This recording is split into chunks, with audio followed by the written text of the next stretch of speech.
Noções de quântica para o ensino médio.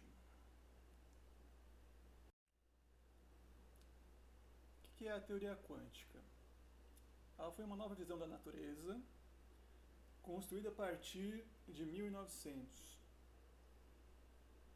Ela tinha o objetivo de estabelecer os princípios pelos quais a radiação e a matéria se interrelacionam. Radiação, estou falando de luz visível, ultravioleta, infravermelho, ondas de rádio, micro-ondas, raios X, raios gama. São muitos os tipos de radiação. E matéria, basicamente os átomos, as moléculas, as múltiplas substâncias que existem na natureza, os elementos químicos, naturais ou artificiais. E tudo isso surgiu da necessidade de explicar como essas duas coisas se relacionavam, né, como que acontecia o processo da emissão ou da absorção da radiação pela matéria. E no final isso ajudou a entender do que as estrelas são feitas, qual a sua temperatura, e tornou possível a microeletrônica que a gente tem hoje, entre outras coisas. Vou começar contando um pouco de história. Talvez você se lembre do Newton, né? Esse cara que está aqui é o Newton. Ele escreveu um livro de ótica, um tanto depois que ele falou sobre mecânica, né, nos princípios, que são esse livro que está aqui representado. Ele escreveu esse tratado de ótica,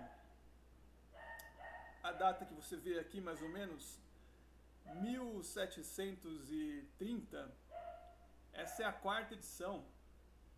E colocaram um efeito de luz em cima aqui, muito interessante, que é exatamente uma das coisas que ele descreve, né, os experimentos que ele fazia com a luz do sol. Newton se trancava num quarto escuro e deixava entrar só uma frestinha de luz do sol. Aí ele pegava esse raio de luz e punha um prisma de vidro. Né? Nisso ele observava que essa luz branca ela se separava em várias cores, como está mostrado aqui. Do azul ao vermelho, com várias tonalidades de verde, de amarelo, laranja. Tudo isso ele descreveu no livro dele. Acontece que depois, outro cientista teve a ideia de pegar aquele tom de azul que saía lá do prisma do Newton e jogar num outro prisma. E esse prisma abriu aquele azul nos vários subtons de azul, né, que você vê aqui um azul mais esverdeado, um azul mais escuro. E para surpresa, né, de todo mundo, eles observaram que tinha umas faixas escuras no meio do espectro do Sol. E ainda repetiram isso com as outras cores. Por exemplo, o verde, o resultado foi o mesmo. Observaram que tem listras pretas no meio do espectro solar. Ele não é totalmente contínuo, né? Não tem exatamente todos os tons de azul, de verde, de amarelo, de vermelho, não tem todos, né? Tem muitos, mas não todos. Por volta de 1800, os cientistas começaram a fazer experimentos observando a queima de vários tipos de elementos. É claro que eles se inspiraram nos fogos de artifício, né? Que os chineses já conheciam e já sabiam temperar a pólvora com um pouquinho de cada substância que eventualmente formasse um fogo de uma cor diferenciada. Você vê, por exemplo, aqui o cobre, ele tem uma cor esverdeada, né? O sódio amarelado. E os cientistas começaram a fazer esses testes, que hoje são chamados testes de chama, né? Para identificar elementos, mas eventualmente alguns deles tiveram uma outra ideia. E se a gente pegasse uma chama dessa e jogasse num prisma? Então alguém montou uma caixinha lá que tinha um prisma, né? E umas espécies de telescópios, umas lunetas pequenas, né, para direcionar e observar, né, o que ia sair dessa chama aqui. Será que ela ia ter linhas escuras também, que nem o espectro solar? Será que ia ter vários tons, por exemplo, de verde, né, no cobre? O fogo, né, temperado com cobre. Aqui você colocaria um pedacinho de cobre aqui pendurado, né, com um fogo, né, de alguma outra natureza, ia ficar esverdeado, né? O que eles observaram?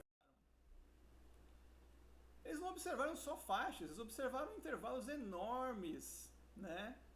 Onde não havia nenhuma cor preenchendo.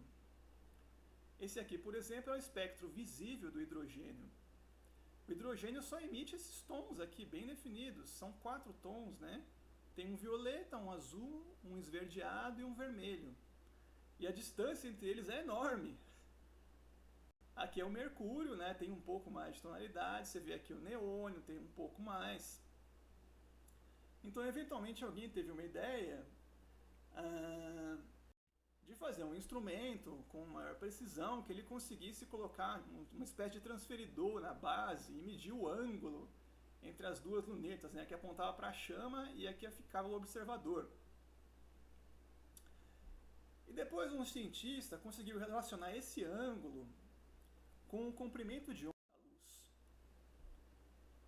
Então, passou-se a extrair uma informação mais quantitativa, né? Sobre os espectros de cada elemento. Isso virou praticamente um código de barras de cada elemento.